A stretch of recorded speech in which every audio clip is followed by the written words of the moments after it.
This is a long-planned heist.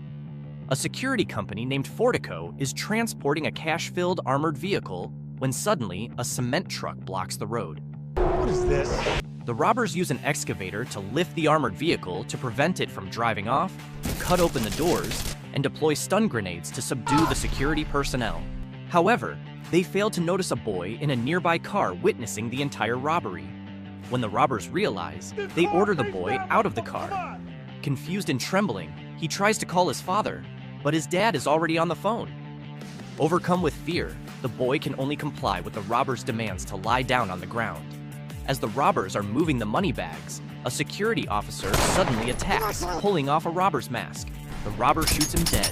To conceal their identities, the robbers kill the other security staff, including the boy. The boy's father, Patrick Hill, witnessing his son's murder, furiously charges at the robbers but is shot down. Before losing consciousness, he fixates on the scarred face of the shooter, memorizing it. He doesn't die, however.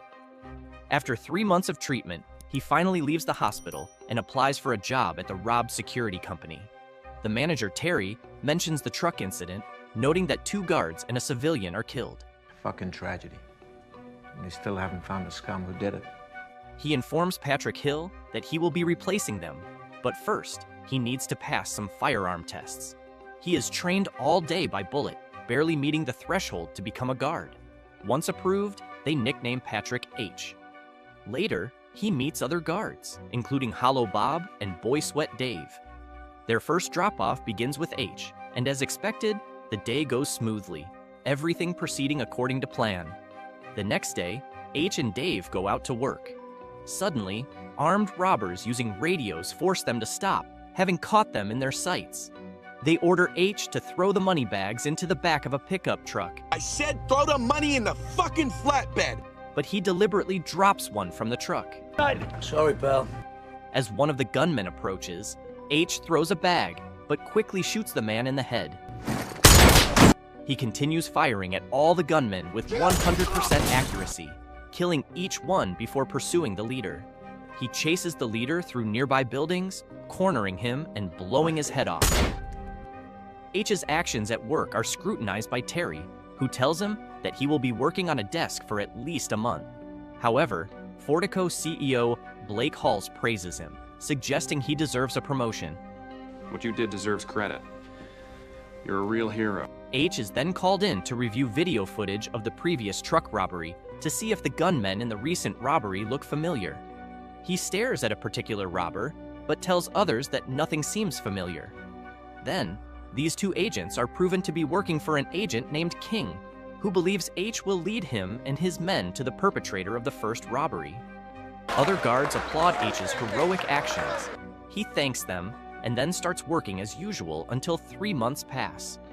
Bullet and H are en route when a bicycle blocks their way, and they are surrounded by gunmen. Get down! Get down! A smoke device is deployed, forcing Bullet to come out of the truck. However, when H steps out and shows his face, the gunmen seem to recognize him and immediately retreat back to their headquarters. Terry can't understand why the armed men leave the money just by seeing H's face. So let me get this straight. They just walked away. But Blake silences Terry, telling H that he will now have his own team and continue doing what he is doing. Bullet talks with Boy Sweat Dave, calling H a dark soul means more. Later that night, H enters the home of a guard named Dana, but when he finds a stack of money in her apartment, he interrogates her. He fires several shots to scare her, and she reveals that she has stolen some money from a job months ago. H shows her 2 photos of her parents, warning her of the severe consequences if she lies to him. Scene goes back to 5 months ago. H is with his son Dougie, who is on vacation in the United States. H receives a call from his former criminal boss, Mike, who is also the leader of the gang from which H had escaped. Mike seeks H's help for one last job, but he doesn't need to be directly involved. And there's no danger to it at all. You can stand back 1,000 yards. H and Dougie drive near the docks where the robbery is about to happen, simply telling Mike in which direction the truck is headed. As H is buying food for himself and Dougie, tragedy strikes. He witnesses his son's death. H is comatose for nearly 3 months before recovering, only to be told that Dougie had died. He meets with his ex-wife Jane, who blames H for their son's death. Later, he meets with Mike and his associates, all responsible for what happened to Dougie, and agrees to help H find those responsible. I need to know who pulled the trigger. I want a name. The organization interrogates the criminal underworld from one team to another until a man is questioned and gives up some names of criminal brothers. H is taken to a building where the brothers are involved in all sorts of heinous crimes. They have no information. H eliminates the brothers. He notices the guard working there, which is why he has his assistant Kirsty fetch him some documents. These are background checks on the guards and the autopsy report of Dougie's death. We meet the perpetrators of the first robbery, a team of former Afghan veterans seen as dirt in America, led by a man named Jackson. His men include Carlos, Sam, Tom, Brad, and finally Jan, who killed Dougie and shot H.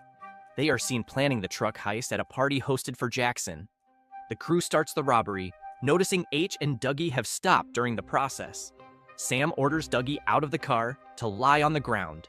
Jan jumps the railing and shoots 2 guards. When he realizes Dougie has seen his face, he shoots him dead, then shoots H. After that robbery, the crew is planning their next and final heist. A sum exceeding $150 million is to be north of $150 million. Split among them, and their inside man revealed to be Bullet. Jackson and Tom review the plan weeks in advance. They are all worried about Jan, knowing his actions have deviated from the plan, but Jackson believes he will ultimately follow orders. The crew heads to Fortico, where Bullet confesses to H that he is the mole who has informed the crew which trucks to hit. They will kill you if you don't comply. He disables the cameras and entered an abandoned building. Jackson's crew, clad in heavy bulletproof vests, enters the truck after tying H's hands. The robbery commences without a hitch. Don't you fucking make a sound. Everyone lies face down, hands on the ground, but a guard panics and hits the emergency button. It turns into a spectacle. Bullets fly as they blast the door of their hideout. They begin executing everyone in sight, and halfway through, one of their own gets injured. When they turn off the emergency button, they open the gate, letting the last man bring in their pickup truck to start loading cash. Meanwhile, the SWAT team has been alerted. They are on their way, 8 minutes out. As the police manage to blockade the entrance and SWAT arrives, H manages to grab an attacker's gun, shooting him in the leg. Then, he puts him in a chokehold until the man stops moving. He smartly wears bulletproof gear. He walks up to a man loading cash into the truck. He makes him take off his helmet, and when it's not his son's killer, he pulls the trigger. Jackson's other team members are immobilized, pinned down by Dana and another guard, wasting time. Bullet reveals himself when he runs over to Dana to help them. Give me a gun. But when handed a gun, he executes both of them in the corridor. Dave tries to stand as Terry is forced out, getting shot. H suddenly appears, engaging in a fierce one-on-one fight. He is wounded, but ultimately manages to kill the attacker. Jackson's men pick up the injured man, heading towards the vehicle, as H starts shooting at them. Dave tries to stand up and is shot when Terry is forced to come out. As H hears a click behind him, a bullet strikes him, making him think he is dead. He reloads, calls Dave, saying the gunmen have left. As Dave pops his head out, he receives a full clip into him. As they drive off, H carefully watches Jan, recognizing him as the murderer of Dougie. As they stare at each other, they open the gate, ramming the armored car into 2 police cars. Then, they are pursued by SWAT and even helicopters. After sustaining minor damage from the weapons, they enter a building, blocking the entrance behind them. 5 minutes to escape. They plan to go through an underground passage tunnel unknown to the public. Jackson, injured from H getting a good shot that scraped his neck, is finished off by John when they have to abandon the truck. Jan and Bullet take the money down via elevator. They load the bags onto quad bikes, drive 3 miles, and arrive in front of a car. When Bullet realizes Jan is a traitor, he tries to kill him, but Jan acts first, blowing his head off. Too fucking slow. He continues to flee with all the loot. With hundreds of tunnels available, he escapes as the police cannot cover all of them in time. After a while, Jan sits in an apartment, holding all the cash. Then, a phone rings inside his bag. Suddenly, H appears behind him, tossing him Dougie's autopsy report. Jan looks at it, confused. He begins reading about the gunshot wounds to Dougie's liver, lungs, spleen, and heart. Jan looks at Dougie's photo, remembering H staring at him on the floor. Then, H continues by shooting Jan in the liver. After a scream, he turns to the lungs. Jan remembers H's son lying on the floor looking at him. H continues to the spleen, and finally to the heart. He leaves the apartment, meeting with Agent Kim, assuring him that the job is done and he can probably recover the stolen money. Afterwards, H gets into a car with another man and drives away.